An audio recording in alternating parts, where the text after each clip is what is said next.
You know, 2018 was a bit of a tough year for both our country, the world, and the church. No, you're right. You're right. It's a new year, and we have some new beginnings, which is good. We do. Yeah. So we thought it'd be fun to take this opening show with a little bit of a nod maybe to late night TV and do the top 10 good news stories for 2018. So these are not going to be in a particular order of the best. They're just the top 10 things I think as you and I looked around at what's going on here. So let's do them.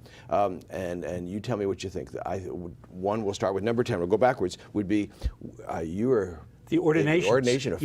Yeah, just think of it, Brian. We had 5 young men ordained to the priesthood and 3 to the diaconate. And the good news is every one of them, great person on fire to serve the church and to serve Christ. So 5 very fine men, and they're already well into their first year of service. Yeah, and what a blessing they've been for our diocese. It's been a while since we had that many ordinations. So that's right. Yeah. Okay, number 9. You know, one of the things that we need to have happen is we need our people support economically. So in 2018, we reached the largest amount of funding support through the Catholic Services Appeal.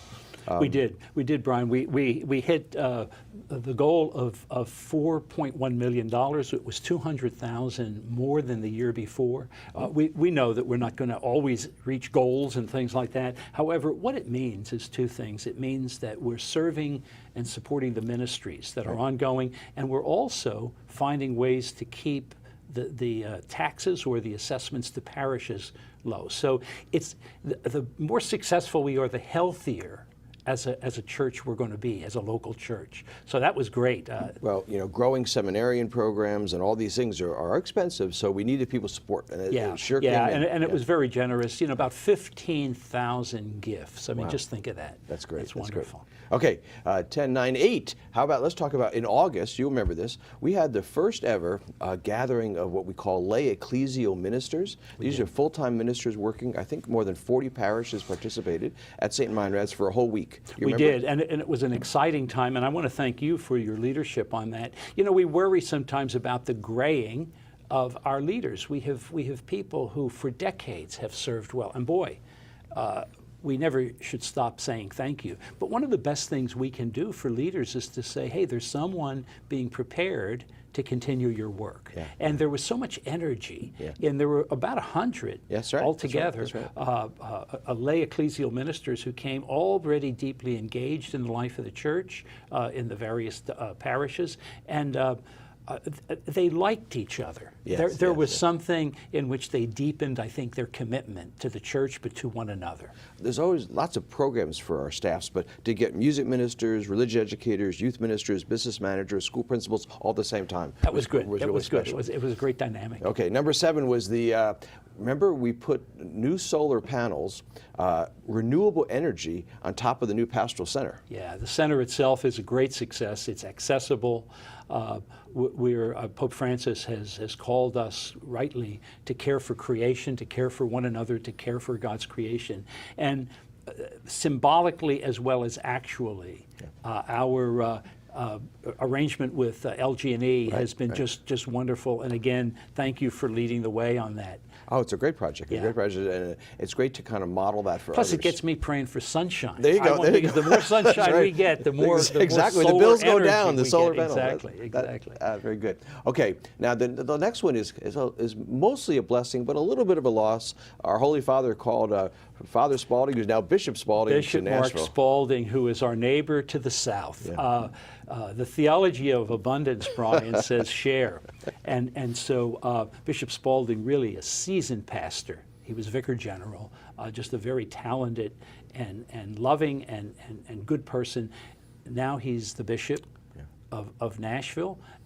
He's the neighbor to the south. I have a chance to interact with him as part of the province, and he's really doing a bang-up job. So he's going to soon be nearing the end of his first year. So wow. Isn't that amazing? That's right. That's great. Well, what a blessing he's in for them, but we do miss him here. Absolutely. He's great. Absolutely. Yeah. Okay, now, you know, a lot of Catholics talk about people who are not engaged in the church anymore, but every year we're blessed with new people coming into the church. And last year, over 500 people joined the church. We did. I think there was 501 came. We have 2 different rites of election at which I have a chance to welcome people, of course, the majority of them come in to their parish church during the Easter Vigil. And they bring life, they bring enthusiasm. And you know what else? The people in the parishes who are preparing them themselves are renewed in their faith. So that's a great gift. It's great to welcome them.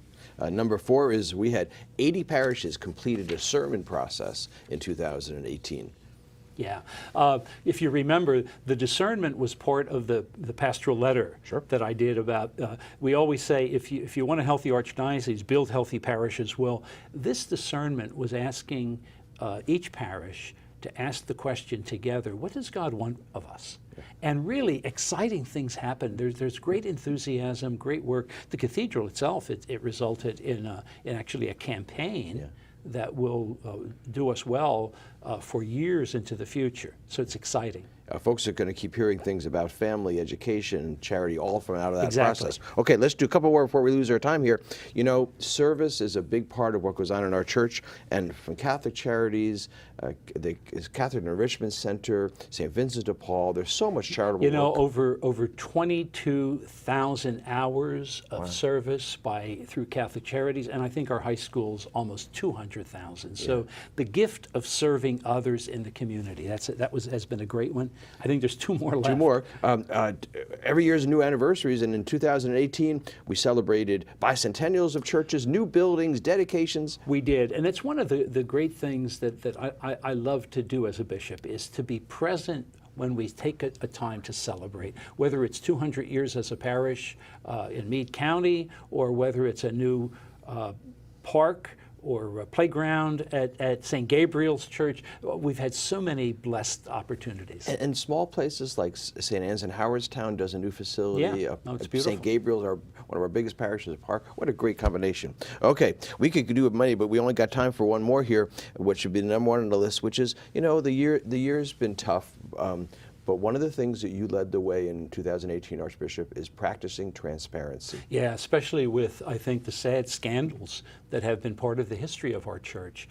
Sometimes we'd say, well, is that really an accomplishment? Yes, it is. The lament that we've had for people who are victim survivors of past abuse within the church, the capacity for us to engage in steps that will create safe environments, and to be proud of those steps, and then to be vigilant. And I think that transparency is something that not only people desire, but they really should demand, because we serve Christ, we serve the people, and I think we're going to be more pure, and we're going to be stronger for the way in which we respond to that crisis. Very good.